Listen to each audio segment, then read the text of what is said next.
Welcome to Trap Think, where we help you escape the reactive thinking that's turning your brain into tribal mush.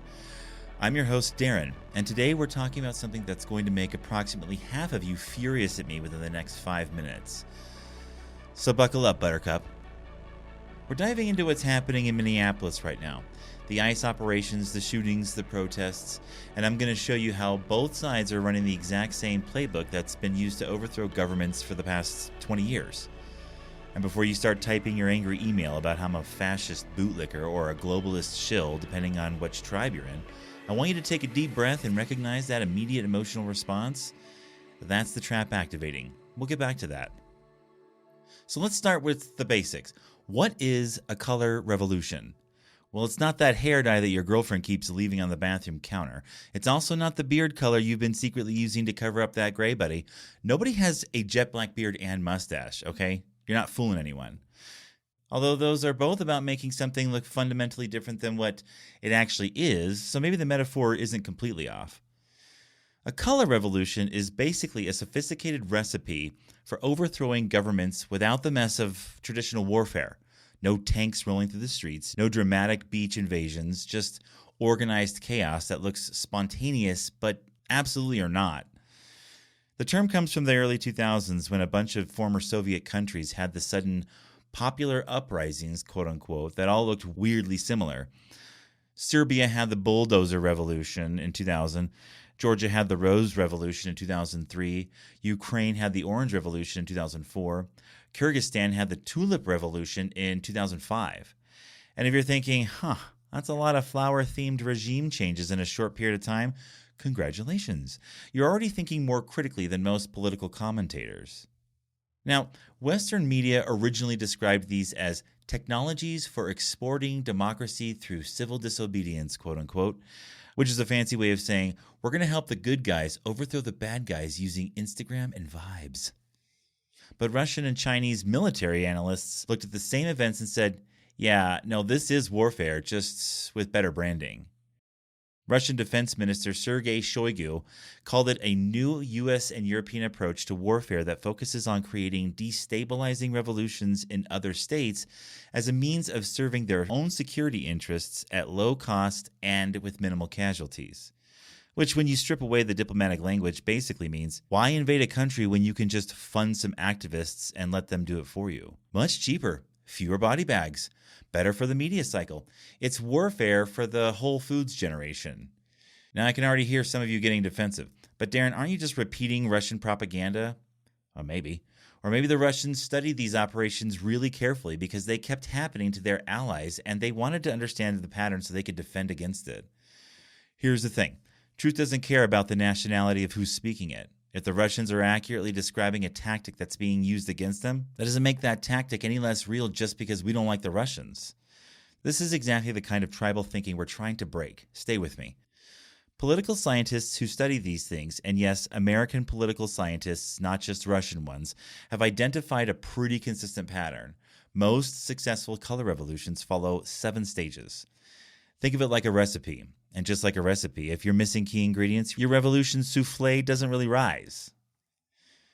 Stage 1, delegitimization. First, you got to convince people that the current government is evil, not just bad at governing, evil, authoritarian, corrupt, fascist. Literally Hitler. Does that sound familiar? I mean, who among us hasn't called someone we disagree with literally Hitler? It's the internet's favorite pastime, right after watching cat videos and arguing with strangers about vaccines. But in a color revolution, this isn't just random people being hyperbolic online. It's coordinated messages across multiple organizations, all saying the same thing, all using the same language, all pushing the same narrative at the same time. The goal is to erode the public trust in existing institutions. Once people believe the government is fundamentally illegitimate, they're primed for the next stages. Stage 2, preemptive accusation. This is my favorite stage because it's so beautifully manipulative. You accuse the government of planning to do exactly what you're about to do to them. You say they're going to rig the election while you're planning to contest the election results. You say they're going to use violence against peaceful protesters while you're training activists in confrontation tactics. You say they're authoritarian while you're organizing to overthrow them. It's psychological projection on a geopolitical scale. Freud would be so proud. The brilliance is now any government response looks like a confirmation of your accusations. They crack down on protests? See, we told you they were authoritarian. They tried to prevent election fraud? See, we told you they were rigging it. Heads I win, tails you lose. Same thing. Stage 3, infrastructure building. Now we get to the boring but crucial part, organization. NGOs, student groups, opposition politicians, and activist organizations all start getting funding and training. They learn how to organize protests, how to use social media effectively, how to coordinate messaging, how to handle media interviews. And crucially, they learn how to make it all look organic and spontaneous when it's actually centrally coordinated. Because here's the thing, real grassroots movements are messy. They're disorganized. They contradict each other. They have 15 different demands and 12 different messaging strategies. Coordinated operations, on the other hand, are suspiciously coherent. Everyone's using the same talking points. Everyone's got the same signs. Everyone knows the protest route. Everyone's been through the same training. But it looks like grassroots because the organizations present themselves as independent. And technically they are. They're just getting funded by the same foundations and trained by the same consultants. Totally organic. Like cage-free chickens. Technically free to roam, but still very much in someone's system. And they don't taste much better, I'm going to be honest. Stage 4, symbol creation. Every color revolution needs a symbol, a color, a flower, a slogan, a hand gesture, something simple that people can rally around without having to understand the complex political issues. Because complex political issues are hard to rally around. We demand comprehensive reform of electoral systems to ensure transparent vote counting mechanisms. Well, that doesn't fit on a t-shirt. But orange man bad? That fits great. Or resist, a colored ribbon, or a raised fist, or whatever symbol tests well with focus groups. The symbol does two things. It simplifies the movement into an emotional binary, and it creates instant in-group, out-group psychology. You're either wearing the ribbon or you're not. You're either Team Flower or Team Evil. Stage 5, crisis manufacturing. Now you need a spark, a trigger event, something that mobilizes all those pre-positioned networks you've been building. This could be an election, could be a police shooting, could be an economic crisis, could be anything really, as long as it's emotionally compelling and happens when your infrastructure is ready. The event might be real or it might be manufactured, but either way, it's showtime. All those trained activists, they activate. All those social media accounts, they start posting. And all those friendly media outlets, they start amplifying. Within hours, what might have been a local incident becomes an international crisis, or at least a national one here in the U.S. Stage 6, street mobilization.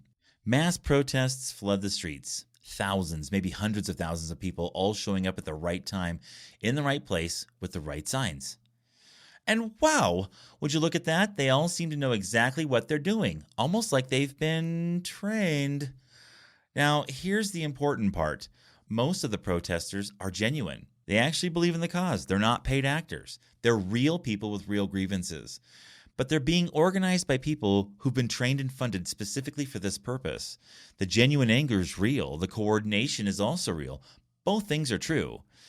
The protests follow specific tactics designed to provoke government responses while maintaining the appearance of peaceful demonstration. And when the government responds, because governments always respond, you get your footage. Stage 7, security force pressure. The final stage is fracturing the government's enforcement capability. You make public appeals to the military and the police. You're with the people, not the regime, right? You promise immunity to defectors. You promise positions in the new government. You threaten those who stay loyal. Basically, you try to make it clear that the smart rats should start leaving the ship now before it sinks. If enough of the security forces defect or refuse to act, the government fails. If they don't, you get a crackdown, which gives you international pressure and moral legitimacy for the next round. Now, let me be crystal clear about something before we move on. Not every protest is a color revolution. I'm not dumb. Not every popular uprising is coordinated from the outside. Real revolutions happen. Real grievances exist. Real popular movements overthrow real tyrannical governments. The difference is in the infrastructure. Real spontaneous uprisings are messy, disorganized, and contradictory. Coordinated color revolutions are suspiciously well organized. The presence of legitimate complaints doesn't make something not a color revolution. In fact, the best color revolutions exploit real grievances. That's what makes them effective. Let's talk about the funding, because this is where things get real interesting. These operations aren't cheap. You need money for training, for travel, for communications infrastructure, for legal support, for bail funds, for media operations. You need sustained funding streams, not just somebody's GoFundMe. So where does this money actually come from? Well, buckle up, because we're about to name some names. The National Endowment for Democracy, founded in 1983, is a semi-governmental organization that uses federal funding to support quote-unquote democratic movements worldwide. As of 2016, NED provided over $96 million to at least 103 anti-China entities alone. That's just China. It's just 1 year's count. The Open Society Foundations, funded by George Soros, everybody knows him, operates globally with assets exceeding $20 billion. But that's $20 billion, billion with a B. They fund thousands of organizations involved in political activism and civil society development, which is kind of a funny term. Then you've got the Tides Foundation and the 1630 Fund, which function as dark money conduits. They accept donations and redistribute them to activist organizations while obscuring the original funding sources. So, just like your local bake sale, but with slightly larger numbers and more geopolitical implications. Ford Foundation, MacArthur Foundation, Rockefeller Philanthropy Advisors, the list goes on.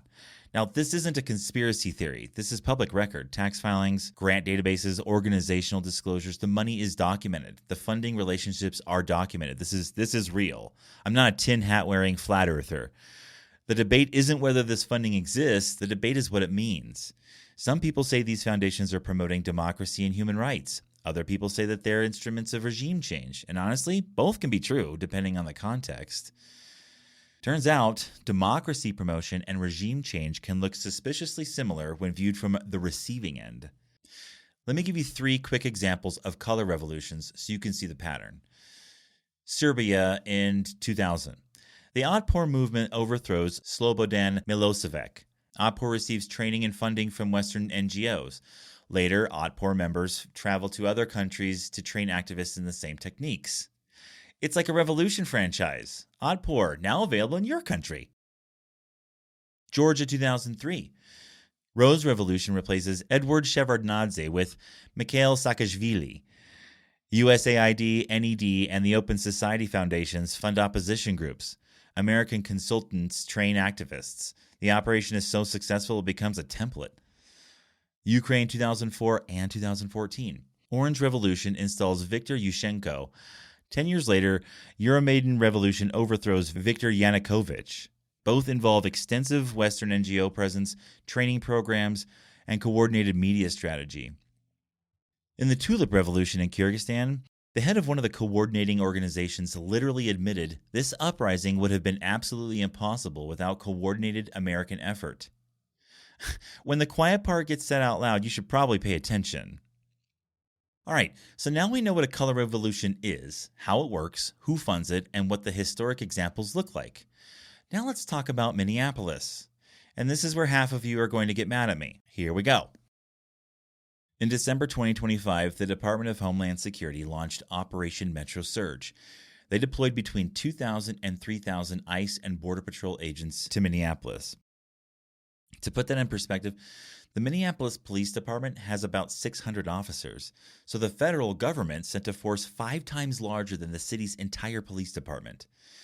DHS called it the largest immigration enforcement operation ever carried out. Subtle. Very low-key, definitely not designed to provoke a reaction or anything.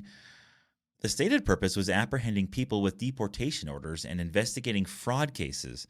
President Trump specifically mentioned fraud involving government funds and the Somali community. Then came the shootings. On January 7th, ICE agent Jonathan Ross shoots and kills 37-year-old Renee Good, a U.S. citizen. She's in her car. Multiple agents approach. She reverses, then starts moving forward. Ross fires 3 shots. She's dead. Federal officials immediately claim she tried to run over Ross and call it domestic terrorism. Video evidence may or may not support that narrative. It's open to a little bit of interpretation if you're watching closely, but we'll get to that. On January 24th, Border Patrol agents shoot and kill Alex Preddy, a 37-year-old ICU nurse, a U.S. citizen, no criminal record. Multiple videos show Preddy filming with his phone. An agent pushes a woman down. Preddy intervenes to help her up. Agent pepper sprays Preddy and the woman. Multiple agents wrestle Preddy to the ground. One agent removes Preddy's legally carried firearm from his waistband. 2 other agents fire approximately 10 shots into Preddy while he's on the ground. DHS Secretary Kristi Noem claims Preddy arrived at the scene to inflict maximum damage on individuals and kill law enforcement. Okay, that's a bit of a stretch here, okay? The government's own preliminary report to Congress doesn't mention Preddy reaching for his weapon, and we can see in the video that he doesn't do that either. Video evidence shows an agent disarming Preddy before the shooting. So clearly Preddy didn't do that because he was disarmed before the shooting by agents. So, just your standard kill first and ask questions later situation, nothing to see here, right? Here's the thing, both shootings involve disputed facts. Let's be clear. We only see what's on the video, and we only see what video is getting aired for the most part. Official narratives that conflict with video evidence, again, this is just a video that we are seeing. We're not seeing what happens before because I swear, every time we start to push back on this, another video comes out from a different angle, and we're like, well, okay, that does change it just slightly. U.S. citizens with no criminal records, that's what we're talking about. Immediate media saturation, like immediate, and instant symbolic martyrdom. Like we put these pictures up all over the news, and they're doctored too. CNN was doctoring photos of Alex Preddy to make him look, I don't know, like he's healthier. He's got more color in his face. It's very weird. The response to Operation Metro Surge immediately establishes a delegitimization framework. Federal agents are characterized as an occupying force, an invading army, terrorists, abductors, kidnappers, whatever. Governor Tim Walz and Attorney General Keith Ellison say that the operation's primary purpose is retribution, not law enforcement. Mayor Jacob Frey issues executive orders restricting ICE access to city facilities. Local officials position themselves in direct opposition to federal authority. So we got federal law enforcement being framed as illegitimate foreign invaders terrorizing peaceful communities. Stage 1, check. Here's where it gets fun. Activist organizations immediately frame ICE operations as quote-unquote raids, abductions, and kidnappings. Official activist database literally refer to federal agents as abductors, literally. Now, let me ask you something. If you've already decided that lawful arrests are kidnappings, what does that justify? It justifies interfering with those kidnappings, doesn't it? Because you can't just let people get kidnapped. This is the preemptive accusation. By calling arrests abductions, you've established that resistance is morally justified before anyone even considers whether the arrests are lawful. These are law enforcement individuals. They are enforcing a law that is on the books, as it were. Anyway, stage 2, check. Oh boy, this is where things get really interesting. The response to Operation Metro Surge reveals infrastructure that absolutely could not have been built spontaneously. Let me list what was ready to go.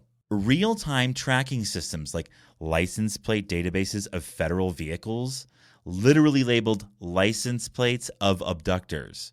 Address databases of where agents are staying, signal chat networks for instant communication, coordinated mapping of federal agent movements, 24/7 monitoring operations.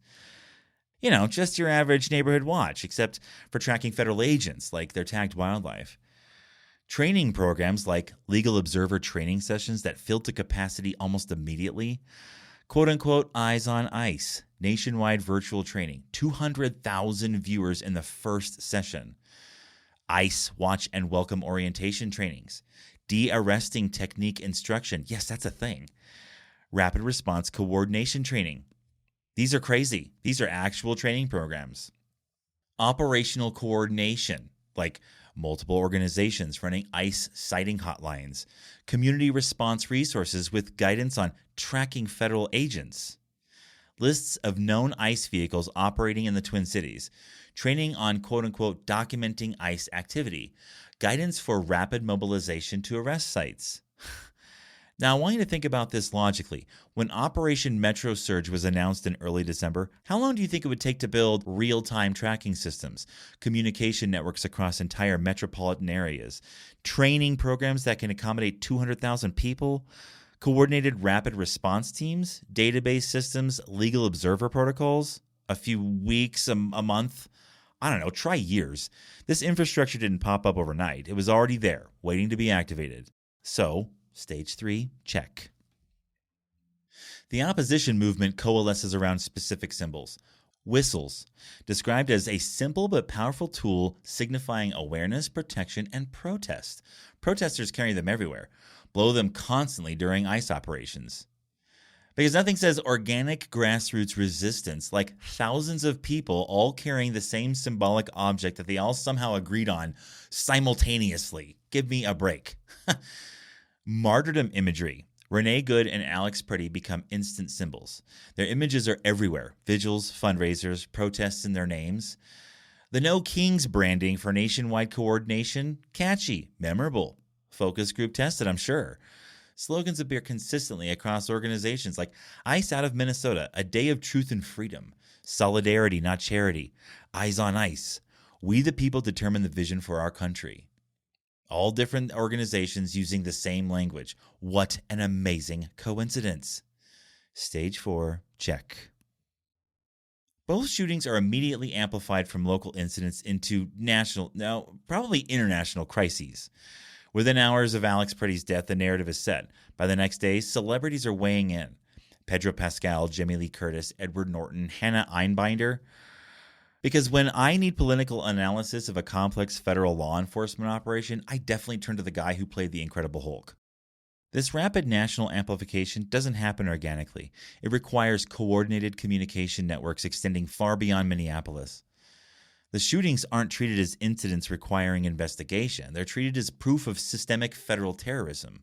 So, Stage 5, check. January 23, 2026. The Ice Out general strike. Let me describe what happened. Hundreds of Minnesota businesses closed simultaneously. Labor unions coordinated with faith leaders and community activists. Economic blackout across the entire state. Major cultural institutions closed, like the Walker Art Center, Minneapolis Institute of Art, Science Museum of Minnesota, Minnesota Children's Museum. Thousands protested in sub-zero temperatures. Coordinated statements from union leadership, perfectly executed logistics. Then, January 30th, 2026, planned nationwide shutdown, coordinated across Minneapolis, Cleveland, Denver, New York City, Los Angeles, and basically any other city with more than a couple million people, was a nationwide day of no school, no work, and no shopping.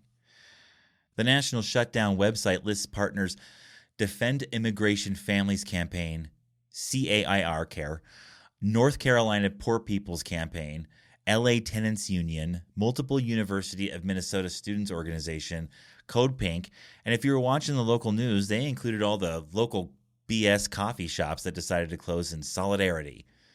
This is what spontaneous grassroots organizing looks like, apparently. Perfectly coordinated across multiple cities with a website, partnerships established, media strategy ready, celebrity endorsements lined up. You know, like when you and your friends decide to go grab a coffee, except for overthrowing federal authority. This is insane. Rapid response tactics. When federal agents conduct operations, activist networks mobilize within minutes. Signal messages alert monitors. They converge on locations to film, blow whistles, yell, and physically interfere. In the Pretty shooting, activists were already on scene before the shooting occurred because their tracking network had identified ICE agent concentration around that specific location. Let that sink in. They were already there, tracking, waiting, coordinating. Stage 6, check. Traditional color revolutions target government's own security forces. Minneapolis adapted this for federal agents. Harassment campaigns like late-night noise demonstrations at hotels housing ICE agents, explicitly designed to make sleep impossible, following agents to their residences, publicly doxing of agent identities and locations, creating an operationally hostile environment.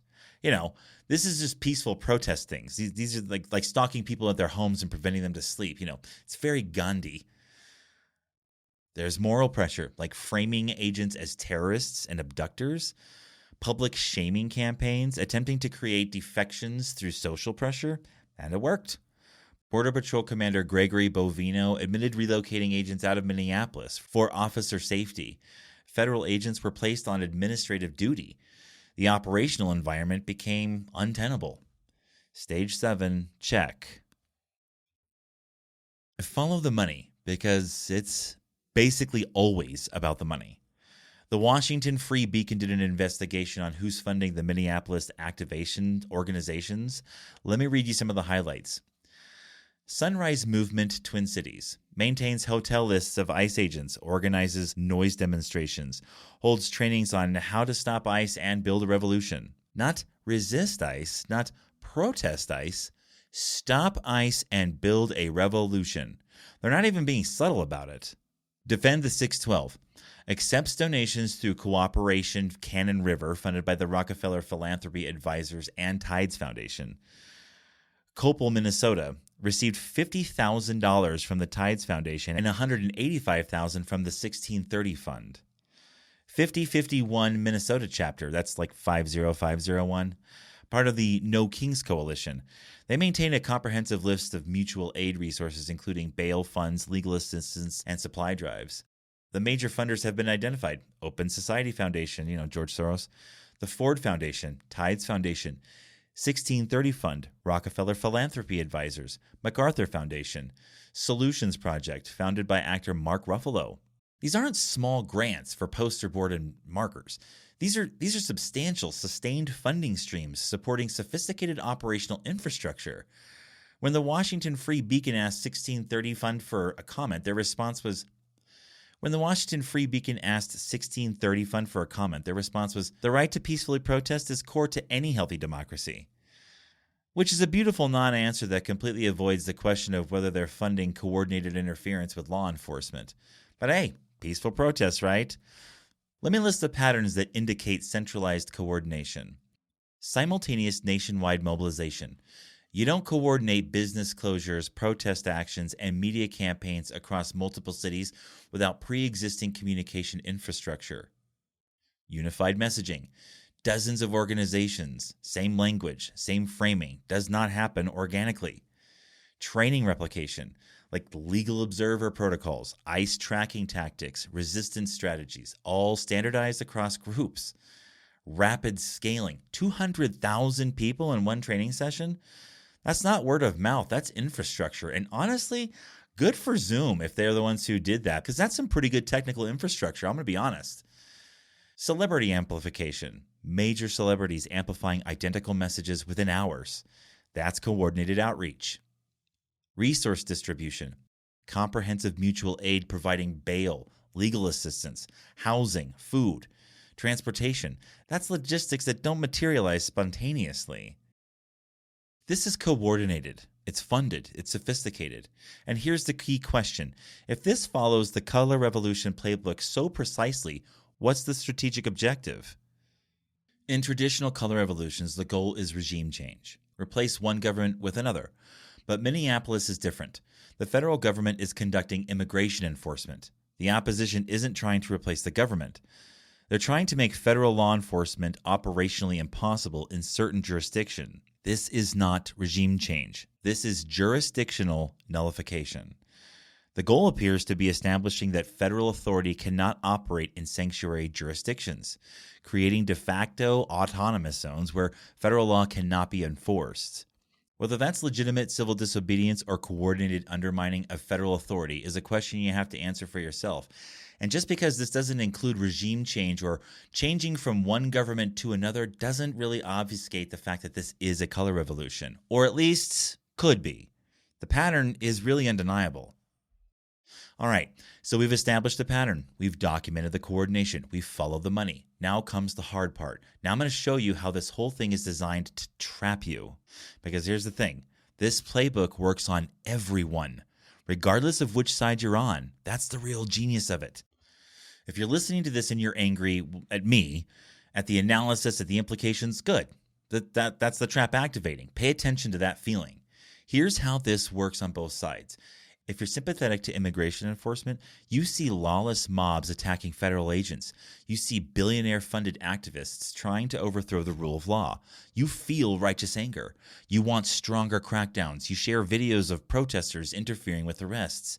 You demand the National Guard. You start saying things like, domestic terrorists. Congratulations, you've been captured. Now, if you're sympathetic to immigrant rights, you see federal stormtroopers terrorizing communities. You see innocent people being murdered by fascist authoritarians. You feel righteous anger. You want resistance. You share videos of the shootings. You demand that the agents be prosecuted. You start saying things like, abolish ICE. Congratulations, you've also been captured. Both reactions are designed outcomes. The framework creates a binary that forces you to choose between one of two things. Side A, federal authority, law enforcement, order, and borders. Side B, immigrant rights, civil liberties, resistance, community. And once you pick a side, you stop thinking. Notice what's missing from this binary? Nuance, complexity, context, investigation, due process, proportionality, accuracy. Once you pick your tribe, every new piece of information gets filtered. Video of Renee Good's shooting, either necessary self-defense or murder. Video of Alex Preddy's shooting, either he attacked agents or execution. Activist coordination, either dangerous insurrection or courageous resistance. Federal deployment, either necessary enforcement or authoritarian occupation. You think you're thinking, but you're just defending your tribe. And here's the really insidious part. The trap works even when you know about the trap. I'm literally explaining the mechanism to you right now, and half of you are still doing mental gymnastics to justify why your side is different. Let me describe how your capture happens in real time. Day 1, you watch the video, read one article, click one link. The algorithm registers, oh, this person is Team A or this person is Team B. Day 2. You're fed content reinforcing your initial reaction. Content contradicting your position is filtered out. Content confirming your position is amplified. Day 3. You're now in a personalized reality bubble where your initial gut reaction appears universally correct. It's like the warm bath of confirmation bias, cozy, comfortable, completely divorced from objective reality. Within a week, you're absolutely certain you understand what happened, even though you weren't even there. You don't have complete information, and you've only seen carefully curated content from barely visible cell phones. Here's what you need to understand about the modern media. They don't make money by informing you. They make money by engaging you. And what derives engagement more than anything else? Outrage. Fear, anger, moral certainty, these emotions make you click, share, comment, and come back for more. So the content you're fed is optimized to make you angry. Here are some headline examples. Federal agents murder innocent nurse. Yeah, click on that. ICE agent acts in self-defense against a violent protester. Yeah, I'll click on that. Incident requires thorough investigation to establish facts. No clicks. None. You are not being informed. You're being farmed for engagement metrics. You're not the customer. You're the product. And the product they're selling is your attention and your outrage to advertisers. And literally, people are dying because of it. Once you state a position publicly, especially on social media, you face social pressure to maintain that position. Changing your mind makes you look weak, uninformed, disloyal to your tribe. So you double down. Color revolution tactics exploit this. By forcing rapid public position taking before the facts are established, they lock you into defending positions you might not hold if you had time to think. And then your tribe reinforces it. Your people agree with you. The other tribe attacks you. You dig in deeper. It's a psychological mousetrap, and you walked right into it. After watching videos and reading articles for a few days, you feel like an expert. You've seen the evidence, you've read the analysis, you know what happened.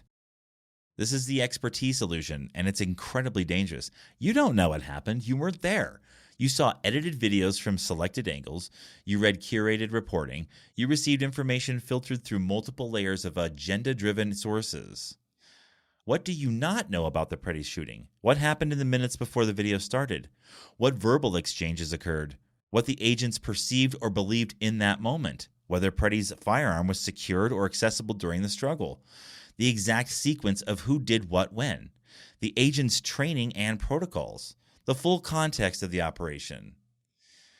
You have video snippets, official statements, activist accounts, secondhand reports. You don't have complete information, but you're expected to have a confident opinion anyway. This is by design. Color revolution tactics work by forcing rapid judgment before complete information is available, then maintaining that judgment against new evidence. The most dangerous trap is moral certainty. Once you've decided that this is clearly good versus evil, you stop thinking critically about your own side. If you're certain ICE agents are villains, you stop asking why activists were tracking federal agents. You stop questioning whether interference with lawful arrests is appropriate. You stop considering whether trained protesters created the confrontation. You stop examining the funding and coordination. You accept all activist narratives without scrutiny. If you're certain ICE agents are the heroes, you stop asking whether the shootings were necessary. You stop questioning whether federal tactics were proportionate. You stop considering whether enforcement targets were appropriate. You stop examining whether official narratives match evidence. You accept all government narratives without scrutiny. Moral certainty shuts down analysis. It converts you from a thinking person into a tribal warrior defending a position. And that's exactly what the framework needs to succeed. While you're fighting about whether ICE agents are heroes or villains, notice what's actually happening. Federal authority is being challenged in specific jurisdictions. Precedent for resistance to federal enforcement is being established. Public opinion is being split among maximum divisional lines. Institutional trust is being destroyed. Legal norms are being stress tested. Both sides are being radicalized. The temperature is rising. This is not about immigration. Immigration is the vehicle. This is about whether coordinated, funded activist networks can make federal law enforcement impossible in sanctuary jurisdictions. It's about whether organized resistance, using trained tactics funded by billionaire foundations coordinated across cities, can nullify federal authority. Your anger about the shootings, entirely justified anger, is being used. Your concern for immigrants, entirely legitimate concern, is being used. Your support for law enforcement, entirely reasonable support, is being used. You are being used because both sides benefit from maximum conflict, and you're providing it for free. I know what some of you are thinking right now, but Darren, people died, real people. You're reducing this to political tactics when actual human beings were killed. Yeah, Renee Good is dead. Alex Preddy is dead. Those are real tragedies. Those families' grief is real. The community's anger is real. The fear in immigrant neighborhoods is real. And those people are people. They deserve to be understood. Just because they're not citizens doesn't mean they're not people. None of that changes the pattern analysis. In fact, the pattern analysis becomes more important precisely because people died. If coordinated political operations are creating conditions where lethal confrontations become more likely, we need to understand that. Not to dismiss the deaths, but to prevent more. You can hold two thoughts simultaneously. One, these deaths are tragedies, and they deserve investigation and accountability, damn it. And number two, these tragedies are being used as catalysts in a coordinated political operation. Recognizing number two doesn't minimize number one. It adds necessary context that helps you see what's actually happening. If you want to escape the trap, you have to ask uncomfortable questions that your tribe doesn't want you to ask. And don't worry, you can ask these to yourself alone in a closet or in a bathroom, in the shower, whatever. Nobody has to hear you. If you're on the immigrant side, why did activist organizations have ICE tracking infrastructure ready before the shootings? How did training programs scale to 200,000 people instantly? Where does the money come from? And what do funders expect in return? Are the tactics being used actually protect immigrants or creating confrontations that endanger everyone? If Alex Preddy hadn't been armed while interfering with federal arrest, would he be alive right now? Am I certain this is organic community resistance, or could I be supporting a coordinated political operation? If you're on the law enforcement side, why did federal agents shoot 2 unarmed U.S. citizens in 3 weeks? Why do official narratives conflict with some of the video evidence? Are the enforcement tactics creating more problems than they're solving? Is the largest immigration operation ever in one city actually about immigration, or is it political? Am I certain these were justified shootings, or am I just supporting anyone who wears a badge? What would proportionate enforcement actually look like? Here's the questions everyone should ask. Who benefits from maximum conflict? What solutions are being prevented by the current framing? What would I think if I removed the tribal labels? What facts make me uncomfortable, and why am I avoiding them? What narrative am I accepting without verifying? Am I thinking, or am I just feeling? These are questions that break the trap, but they require something most people aren't willing to give: intellectual honesty. These are the kinds of things you have to look yourself in the mirror and ask, and nobody's there to check your answers. Breaking free from tribal capture requires courage. It requires tolerating uncertainty. You don't have to have an opinion about everything immediately. Saying I need more information is a legitimate position. Or just saying I don't know, it sounds complicated, is also a position. I know. In the age of hot takes and Twitter threads, saying I don't know yet feels like weakness. But it's actually the only honest position when you don't have all the information. Questioning your side. The people who agree with you might be wrong. The sources you trust might be manipulating you. Your tribe might be serving interests that aren't yours. Accepting complexity. Good people can make terrible decisions. Bad policies can be well-intentioned. Right principles can be wrongly applied. Systems can be both necessary and corrupt. Resisting certainty. The more certain you feel, the more skeptical you should become. Certainty is the enemy of thought. If you're absolutely certain that you're right, you've stopped thinking. Examining your emotional response. When you feel rage, fear, or moral superiority, ask why. Who benefits from your emotional state? What are you not seeing while you're feeling this strongly? You escape the trap by refusing to play the game on its terms. The color revolution framework requires you to choose between binary positions and defend them emotionally. You escape by refusing to do that. Instead, demand actual investigation. Both shootings deserve thorough, independent investigation, not instant judgment. Investigation. That means withholding conclusion until evidence is complete. So maybe the government should staff Twitter before they actually know, and usually that takes a couple of weeks. Acknowledge legitimate interests. Immigration enforcement is a legitimate federal function. Protecting community members from overreach is legitimate resistance. Both can be true. Question coordination. Recognize that funded, trained, coordinated activism isn't the same as organic community response. That doesn't make it automatically wrong, but it definitely changes the analysis. Separate tactics from values. You can support immigrant rights without supporting interfering with federal arrests. You can support law enforcement without supporting every shooting. Your values don't require you to defend every tactic. Look for third options. The binary is false. There are always more than just two positions. Seek them out. Follow the money. Who funds what and why? This question reveals much more than any speech or protest sign.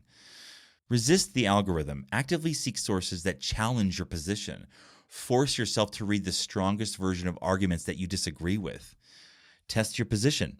If the tribal labels were reversed, would you still hold this position? If the ICE agents were Minneapolis police and the victims were January 6 protesters, would your analysis change? If so, you're being tribal, not analytical. So here's your test for whether you've escaped the trap. Can you simultaneously hold a few of these things? I'm going to list them off in pairs. 1. The shootings might have been preventable failures of judgment. Or 2. The shootings might have been unavoidable responses to genuine threats. Well, how about 1. The federal immigration enforcement is constitutionally authorized. Or 2. The specific tactics might violate constitutional rights. Okay, how about coordinated funded activism is shaping the response?